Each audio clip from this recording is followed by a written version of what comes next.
like, you know, we're going to jump straight into it. I'll get this paperwork pulled up. You can run it through your lawyers or whatever you need to do. I'll let you know what I'm looking to do. And if you see fit for it, let's go forward with it. And honestly, man, that was it right there. That's what it took. I went, got me a lawyer, of course. 50 Cent didn't just say Young Buck's career was done, he turned it into real-life paperwork that crushed him in court by 2023. The man walked off with a $200,000 settlement that tore straight through what was left of Buck's already bruised pockets after years of bankruptcy filings, IRS heat, and jail time from old weapon and domestic cases stretching from 2010 all the way to 2025. This wasn't some quick rap back and forth or a mixtape slap fight. This was a long, ruthless grind. For over a decade, 50 used contracts, lawsuits, and non-stop online clowning to make sure that every time Buck tried to rebuild, another legal hit or public embarrassment popped up like a trap door waiting to drop him again. My strong point with the crew, you know what I'm saying? You know, I've always loved the music more than the money. It might sound crazy to some of y'all, but that's the truth, because I wasn't making no money from music in the beginning. I fell in love with just the music, and that's what I maintained my love for. Once that alleged $250,000 debt became a legal weapon in the feud, the pattern was loud and clear. Anytime Buck got close to getting his life steady, some new filing, some new leak, or some fresh joke post hit the internet to remind everybody who was steering the story. By the time the 2023 bankruptcy deal hit, Buck had to agree to pay a little over $200,000 out of that disputed $250,000 after already burning through around $445,000 on lawyers and selling off gear, jewelry, and catalog pieces just to build a $1,050,000 estate that was gonna get sliced up by creditors anyway.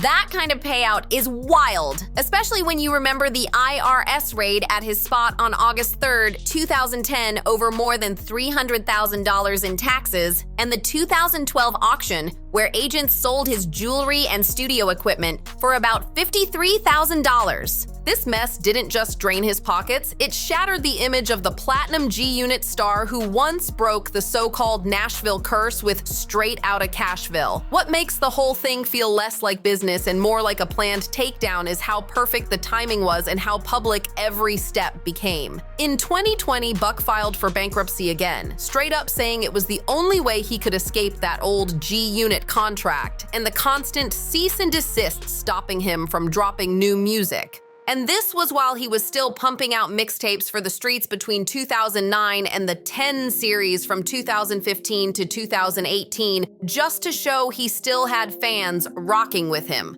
But after all that back and forth, the 2023 court ruling hit right when Buck was trying to rebuild his name after prison and after the reunion wave. That surprise G-Unit comeback in 2014 and the 2014 to 2015 EP run had people thinking the beef was dead for good, like everything was finally cooling off. Instead of a clean reset, the judgment became the final stamp that 50's version of the story was the one the world was gonna run with. With his life, 50 doing whatever he doing with his life, and it is what it is, you know what I'm saying?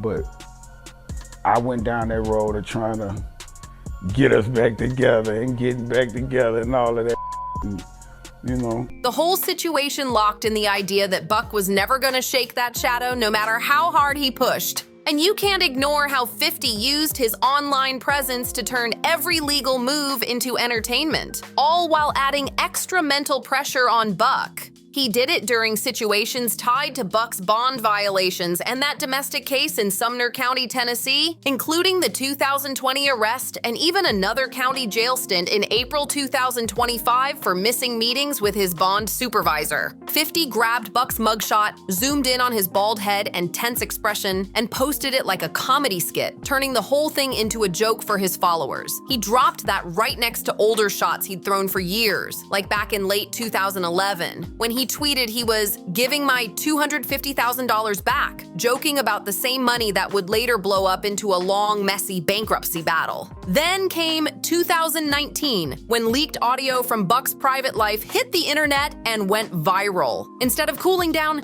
50 jumped in with homophobic jokes that twisted the situation into memes, pushing the narrative in a way that kept Buck boxed in and embarrassed online. Every post made it look like entertainment, but behind the scenes, it was adding real pressure. When you dig into that disputed $250,000, the wild part is how unclear the paperwork on Buck's side looks, while 50's version reads clean and polished in the court documents. Reporting framed the money as a personal loan from 50 to Buck, but Buck kept saying he never saw the money at all, or that if it did move, it was supposed to be an advance for future recordings he was never allowed to release because G-Unit Records kept blocking his official projects. During the bankruptcy fight, Buck's team couldn't produce a contract or a solid receipt that backed his version, and the judge ended up siding with 50, treating the money as a true debt instead of a disputed label advance. That missing page, the one that should explain how $250,000 moves without a clean paper trail, is where insiders say the real play sits.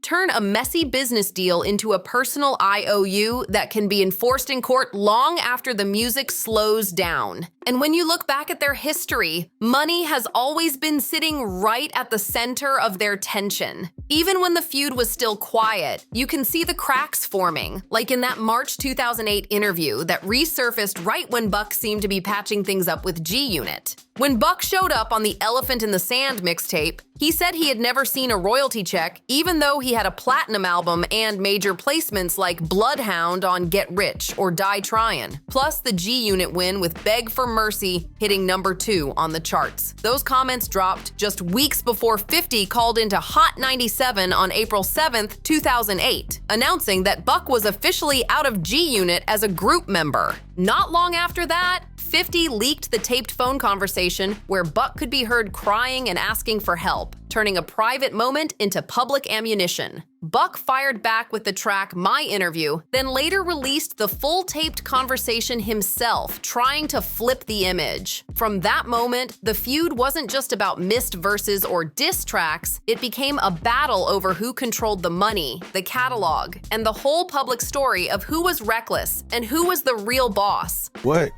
You know, man, 50 really paying attention to you. And I'm like, okay, cool. And next thing I know, the next call was, yo, man, M loved the record. He want to mix the record, bro. And I'm like, M? You talking about Eminem? Like, you feel? So it started from there. They flew me out. People in the industry who've watched 50's long list of conflicts point out that this tactic, using money trails and paperwork as weapons, didn't begin or end with Buck. Over the years, he's exposed alleged unpaid debts during his feud with Floyd Mayweather, joked about covering taxes for former associates, and leaned hard into the idea that he's the one who pays bills, manages situations, and bails out people who later switch sides. In Buck's case, 50 even claimed he had already paid Buck's taxes multiple times before stepping back and painting him as someone who couldn't manage money and didn't appreciate the help. That image lined up too perfectly once the IRS raid hit in 2010, followed by the 2012 weapons conviction that sent Buck to federal prison for 18 months. When Buck used Chapter 13 bankruptcy in 2010 to finally break free from the G-Unit contract, it looked like a win on paper, but the price was heavy. He lost property, lost catalog leverage, and lost the momentum he built with Straight Outta Cashville and Buck the World. And behind all the trolling and court filings, there was a quieter, more calculated wave of psychological pressure moving right alongside it. In 2019, when audio of Buck and a trans person hit the internet and gossip blogs blew it up, 50 didn't sit this one out. He reposted clips and dropped captions trying to suggest Buck had fallen out with him because of who he liked, turning Buck's personal life into a meme machine and keeping the story alive in the worst way. Back during the 2014 to 2015 G-Unit reunion, when they dropped The Beauty of Independence and The Beast is G-Unit, everything looked calm from the outside, like old problems were finally buried. But by 2018, the cycle spun right back. Buck dropped Can't Lose in March. talked about a third studio album that was supposed to involve both 50 and Dr. Dre, and then ran into another wave of cease and desist threats and fresh claims from 50 saying Buck owed over $300,000 and couldn't drop music without his approval. Every time Buck tried to take control of his own story, whether it was mixtapes, independent albums like The Rehab, or public interviews, some new recording, new joke, or new legal hit suddenly appeared. It was like every step forward came with another wall waiting right around the corner. So it's like now I'm in a place where it's like, you know, ain't no sense of talking about it. Let me just show you, you know what I mean? So, you know, you can just expect a lot of new music,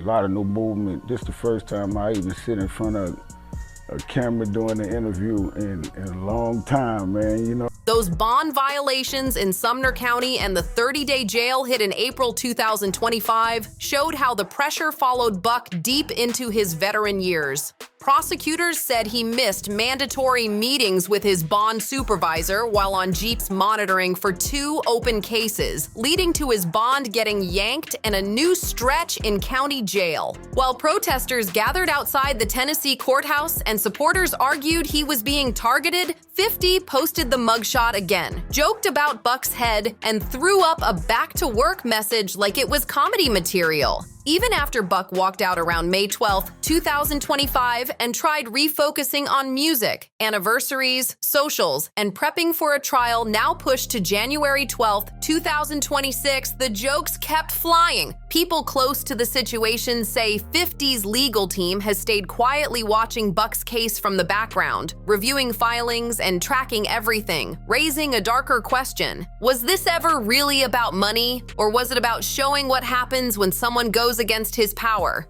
And when you look back at that big summer jam moment on June 1st, 2014, what seemed like a heartfelt reunion starts feeling like the first scene of a setup.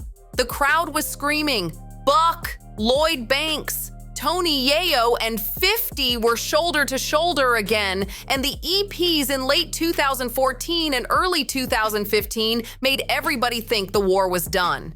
The way everything unfolded after that reunion, from the Blocked album in 2018 to the $250,000 lawsuit in the early 2000s, makes that unity moment look less like forgiveness and more like 50 pulling Buck back in close before firing the legal shot. After the hugs and talk about teamwork, Buck hustled non-stop between 2015 and 2018, dropping the whole 10 mixtape run and gearing up for what he said would be his real third studio album with both 50 and Dr. Dre as executive producers. When he dropped Can't Lose on March 30th, 2018, it sounded like a comeback. Buck moving major again, Dre involved, old drama buried. But the shift came fast. Industry reports and court paperwork started saying 50 claimed Buck owed over $300,000, sending cease and desist notices and blocking new music while still keeping him tied to pieces of old deals. The same man who stood with him at Summer Jam was now allegedly using the paperwork to make sure that new album never touched daylight. Yeah, you know, and I think, you know, once as an artist, once you give it to the people and give it to the streets, you know, they gonna make it, they gonna let you know what you're dealing with. So I'm definitely about to shoot the first video off of that project, Do Better. And you know, like I say, if you ain't heard it, make sure you get out there and go stream me, buy me, download me. And that lands us right at the legal gray zone, the infamous $250,000. On paper, 50 called it a personal loan, the same money he later chased in bankruptcy court. But Buck and his team kept saying it was tied to his G-Unit recording deal, a legit advance for projects that were delayed, blocked, or never cleared to drop. And if that version is real, then the 2023 settlement becomes something way darker than a basic debt dispute. It ends up looking like 50 went to court to grab back money Buck was supposed to earn, but never could, because the same camp suing him allegedly blocked the very releases that would have created that income in the first place. When you line that up with 50's public brand, it hits different. This is the artist who built an empire off get rich or perish trying,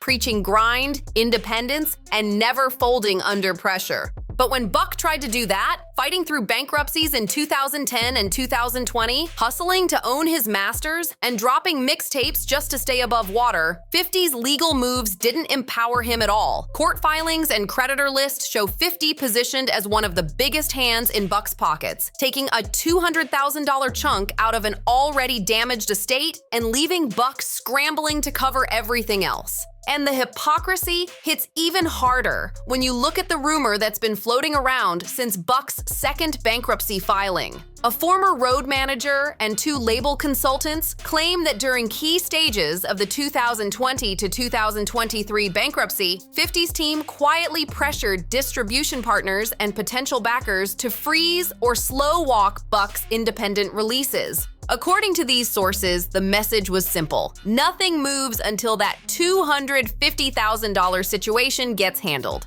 Anyone trying to help Buck drop a real project was risking a fight with G-Unit's lawyers. That's what insiders claimed anyway. No label has gone on record, and the majors stayed silent. But the timing looks wild. Every time Buck lined up a rollout, from regional pushes to streaming deals, something froze up while the courtroom clock kept moving in 50's favor. If that rumor is even halfway real, this stops sounding like a simple feud and starts looking like financial sabotage. Think about it. Buck sold off catalog pieces and personal items to build a little over $1 million in estate value, burned almost $500,000 on legal fees, and still had to hand over $200,690 to 50, all while allegedly being blocked from releasing the very music that could have made the money to pay him back. Man, it's like I said, I got a lot of music out. I think a lot of the things that I've been through and going through in life has played a part in regards to people actually really paying close attention and realizing I've been him. That means the same person demanding payment might have been squeezing the revenue streams Buck needed to survive. That's bigger than a royalty issue. That's a whole chessboard tilted before the judge even touched the case.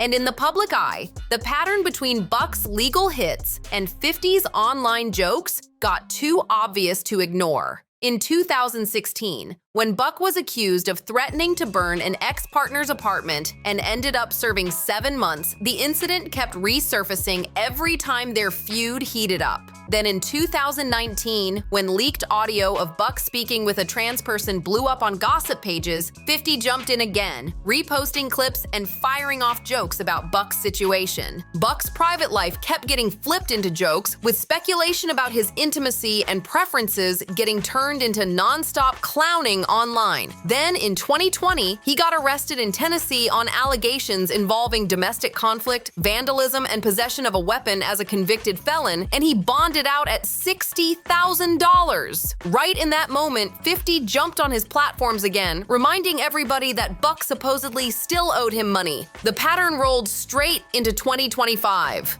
Court records in Sumner County show that on April 7, 2025, Buck stood before a judge for repeatedly missing meetings with his bond supervisor, part of an ongoing case involving substances and domestic accusations, and he got hit with 30 days in county jail. He was booked the same day, waiting on a bond review once the month was up. And just hours after that booking, 50 reposted the brand new mugshot, zoomed in on Buck's bald head, and dropped a caption clowning his look and joking that he needed to get back to work. The courts treated Buck like a repeat rule breaker, and 50 treated him like content, turning every setback into part of his comedy routine. So here's the uncomfortable question. Was 50 just trolling an old collaborator for entertainment? Or was he making sure Buck's troubles never stayed quiet for long? Every time Buck tried shifting the spotlight back to his music or milestones, like celebrating the 18th anniversary of Straight Outta Cashville, some new clip, caption, or old scandal popped up and dragged his name right back into chaos. Even in 2025, when protesters stood outside the Sumner County Courthouse calling Buck a provider, a father, and someone caught in a messy situation, the online story was already shaped by years of 50's jokes and character shots. The coldest part is this. While Buck's team prepares for his delayed trial set for January 12th, 2026, insiders say say 50's legal machinery never fully stepped away. Two people tied to the Tennessee case claim attorneys connected to 50's past litigation with Buck have been monitoring filings, reviewing discovery, and staying quietly aware of anyone who has a stake in how Buck's credibility lands in court. Officially, this case is about a 2020 incident and bond violations stretching into 2025. Unofficially, it sits on top of a decade of narrative control, online humiliation, and financial pressure. Battles 50 has already won in multiple arenas. When you line it all up, from the unreleased Cash Money era, to the early G-Unit glow, to the IRS raid in 2010, the 18-month federal stretch in 2012, the staged-looking 2014 reunion, and the blocked 2018 album, the pattern looks ruthless. Every time Buck reached a high point, the drop that followed hit even harder. The 2023 bankruptcy settlement showed 50 could still reach into Buck's pockets long after the music cooled off, and that 2025 bond sentence proved how fast his struggles could turn into online jokes. Now, with the 2026 trial sitting over his head, the pressure hasn't let up for a second. It looks like 50 didn't just want money. He wanted the catalog, the narrative, the public image, that mugshot spotlight, the whispers, and maybe even the quiet fear that comes from knowing someone powerful is always watching. So the real question isn't whether Buck can grind through one more case or spark one more comeback. It's whether 50 will ever actually let him breathe. Because this whole saga makes it feel like once you cross the wrong boss, your freedom, your reputation, and your future can end up inside someone else's long-running show. So what do we think happened behind those closed doors and sealed filings? And whose side are we standing on now? Drop a comment, share your thoughts, hit like, subscribe, share the video, and see you in the next one.